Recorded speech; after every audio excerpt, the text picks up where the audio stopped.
ప్రధాని నరేంద్ర మోదీ పరిపాలనపై పారిశ్రామిక ప్రాంతంలో అభినందనలు వెల్లువెత్తుతున్నాయి. పెద్దపల్లి జిల్లాలో కేంద్ర ప్రభుత్వ సంస్థల ఏర్పాటు ద్వారా యువతకు ఉపాధితో పాటు దేశ అవసరాలకు ఉపయోగపడే కర్మాగారాలు ఏర్పాటయ్యాయని స్థానికులు తెలిపారు.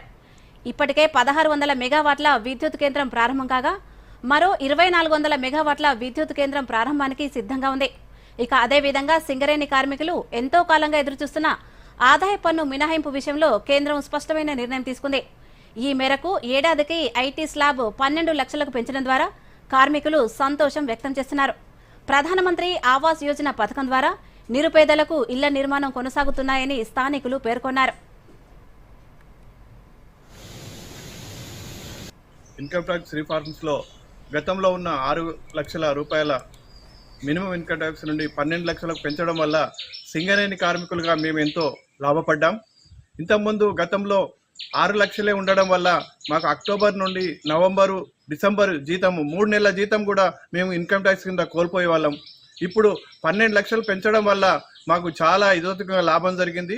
ఈ లాభానికి సంబంధించి ముఖ్యంగా బీజేపీ ప్రభుత్వానికి మరియు ప్రధానమంత్రి నరేంద్ర మోడీ గారికి, సంబంధిత ఆర్థిక మంత్రి గారికి కూడా మేము కృతజ్ఞతలు తెలియజేసుకుంటున్నాం. మన నరేంద్ర మోడీ గారు ప్రధానమంత్రి అయిన తర్వాత దేశం అనేది చాలా ముందుకు వెళ్తుంది. ఆ క్రమంలోనే మా పెద్దపల్లి జిల్లాలో ఫారెస్టర్లు తిరగడం జరిగింది. దానిలో భాగంగానే మళ్ళీ ఎన్టీపీసీ 4000 మెగావాట్లు ఉండే దాన్ని 1600 మెగావాట్లు ప్రారంభించారు. పెద్దపల్లి రామగుండ రైల్వే స్టేషన్ కూడా already Ramagunda railway station open అయింది. అలాగే పెద్దపల్లి కూడా